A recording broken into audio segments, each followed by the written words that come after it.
2016 Buick Cascada 1.6 air filter. This is on the passenger side. You got to remove the air filter cover box. It's held in by 2, 4, 6 screws. Okay, Phillips head. This is what I use, okay? And I make sure that this is magnetic and that it's clipped in so I don't lose my driver, okay? When you're unscrewing them, they're supposed to stop, but sometimes they keep unscrewing and they come all the way out. And then they fall down into the bottomless pit. Then you gotta spend hours looking for that special screw, okay? So always be aware of that. So once you get all of them loose, then you can pull the box up, and there's the filter. Pull the filter out, get a vacuum, and vacuum that lower box out, and then put your new air filter in there, and put your cover back on. Make sure it fits nicely, and then start your screws, and then finally snug them up. You don't want to bear down on them, you just want to snug them up, okay? Make sure you get them all started before you run any of them all the way down, okay? And that's it. 2016 Buick Cascada 1.6 liter. I have an oil leak and it's getting oil on my belt. So I'm gonna actually start my way at the top, work my way down just to inspect it and see where it's actually really coming from. I think it's coming from the front seal, but I wanna make sure. So what I wanna do is remove my valve, remove my intake. Gosh darn it. I want to remove my air filter assembly, okay? So you got your 6 screws holding the air filter top on, which is Phillips, and make sure you watch out for them because they might fall out. And then you got a 7mm hose clamp going to the, by the turbo, by the throttle body there. It's not really a throttle body, but it's the intake for the turbo. So you gotta take that off.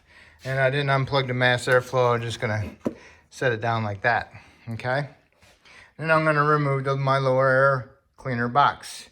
And it's got a hose right here, twist it and pull that out, and there's a grommet here, and there's a grommet over there. You just pull them straight up, and you pull it out. And if this is full of debris, go ahead and clean it out, dump it out, okay? Next, I can see my belt, and I can see my tensioner right there. But it looks pretty open down below, so hopefully I can get to it from down below. But like I said, I'm just inspecting to make sure I don't have an oil leak coming from up here or right at the head, okay? It all looks like it's kind of like getting flung around from the crank.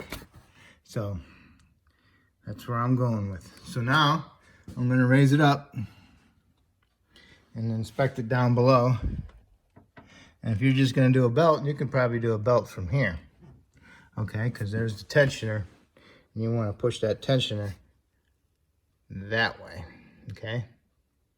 Because the belt is on this side of it, so you wanna push it that way, okay? Just make sure you draw a diagram on how the belt goes, so you don't have to keep looking things up, okay? Okay, I jacked it up and supported it properly. Removed the front tire. The lug nuts got these little plastic covers on them. Sort of like a Volkswagen. You gotta use like a Volkswagen tool to remove the covers. I have 2 of these. And I hook one on each side and I pull the caps off, okay? And then the lug nut's just a 19, all right? So once I get the tire off, that's pretty weird, huh? Get the tire off, remove the 3 fasteners for the inside fender skirt, put a bungee cord on it and brought it around the front. So then now here I am. Here's your belt. If you want to do it this way, you can do it this way too. Okay? And look at my oil leak. It's all pretty much right around there, so it's probably the front seal. So now I drew my little diagram how my belt goes, and now I'm gonna remove my belt. And there's my tensioner right here. Get on that thing. and then push it towards the crank. Okay, I put a 15mm socket on it with a ratchet, and I pulled it that way. I pulled it down this way, made that pulley go like that. So then I took the belt off of that idler there, and then I took it off the alternator, okay?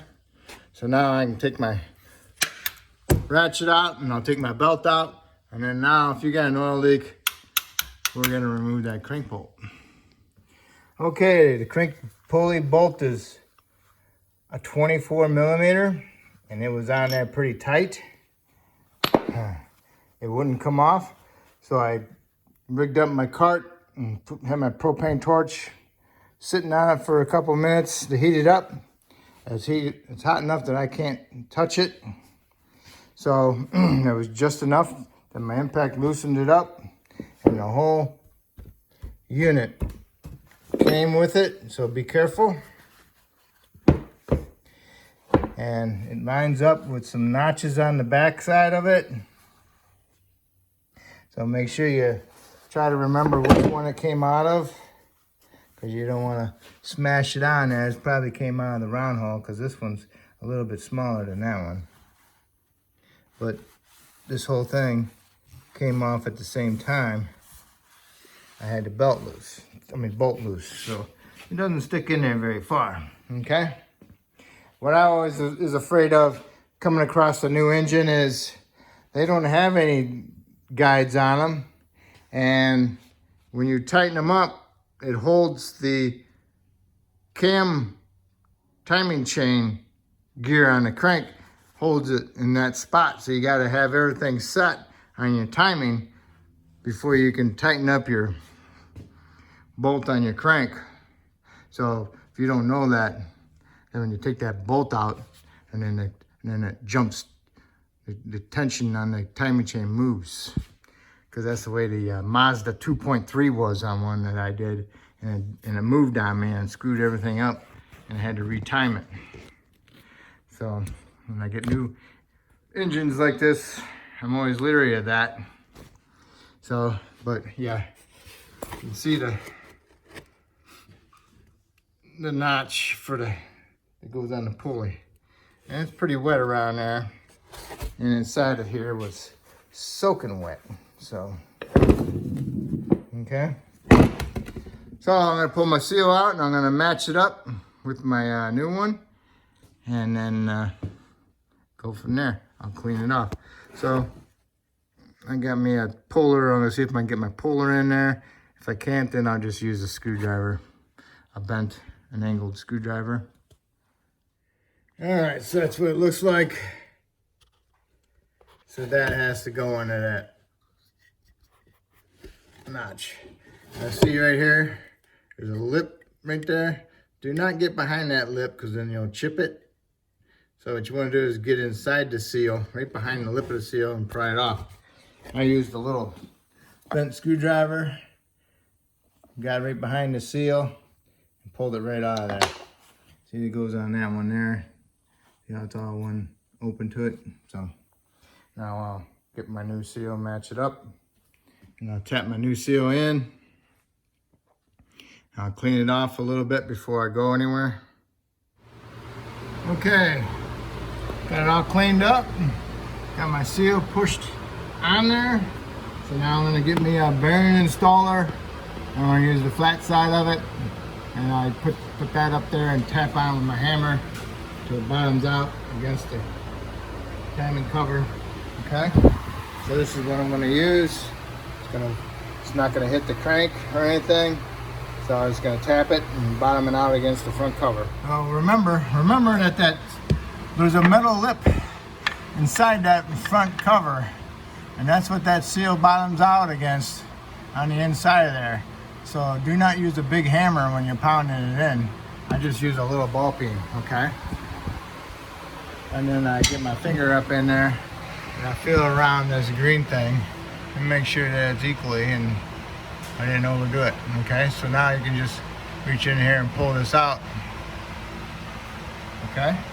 So when you're going back together, put a little bit of grease on here, on that seal. So when you put your front dampener on there, you want to hold it, put your bolt in there, start it, and then get it tightened up, and then you'll have to torque it, okay?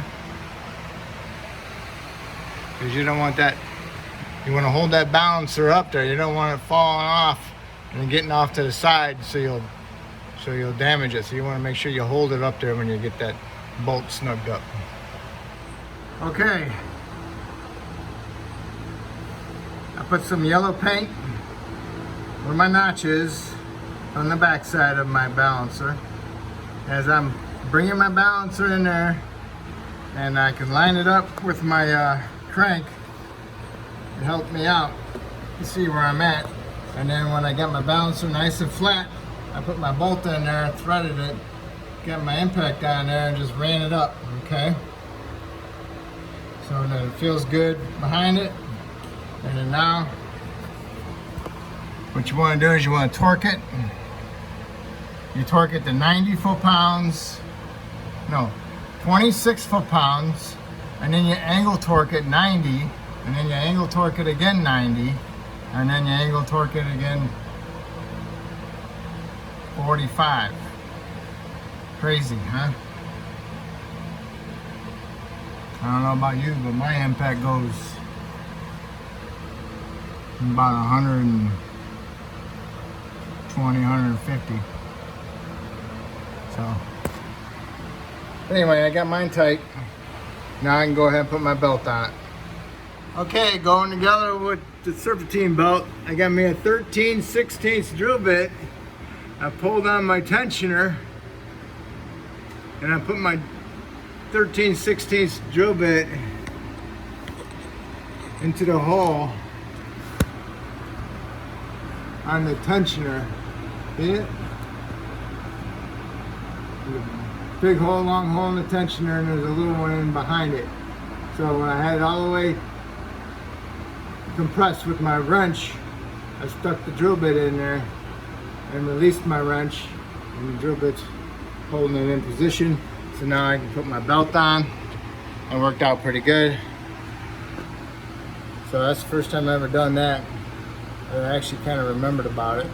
So now all I gotta do is put my wrench back on there, pull down on it, and then remove my bolt with my drill bit. Okay? That was simple. 13/16. 13/16. Let me double check that. 13/64. Okay? That's what I use. 13/64 drill bit. I tried the 7/32. It was too big. Just want to show you, if you get the belt on that pulley wrong, see how it rocks? That's because there's a big groove and another big groove on the outsides of it. So you gotta get the belt between the two big grooves, okay? Fudge. Okay, much better, okay? Make sure that baby is flat. Perfect. Good thing I caught that. Okay, put your fasteners for your inner fender skirt back in. Had a hard time with this one, so I drilled a small hole there. Tuck a pick in there. And that way I can hold it. And I put my fastener in there. Okay? Next, put your tire on. Torque it to 100 foot-pounds. Put your caps back on.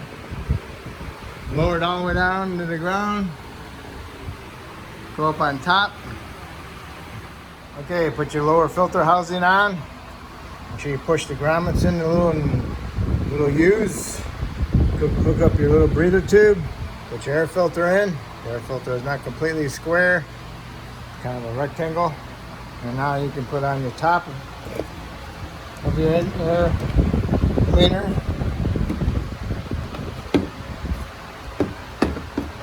Line it up. Put your clamp back on there. Push the tube on your turbo. Line up your screws and snug up your screws. Tighten up your hose clamp on your intake tube. You got your air cleaner assembly on. Got the tube under the turbo. You clamp tight, engine cover on, and that's it. Start it up. Look down inside there and make sure the belt is riding properly. If it looks good, then you're done. If the belt's off a little bit, then you need to redo it, okay? So that's how you do the Serpentine belt and your front seal, okay? If I helped you out with this video, that's awesome. Hopefully you can help me out by subscribing, and I appreciate it. Thank you.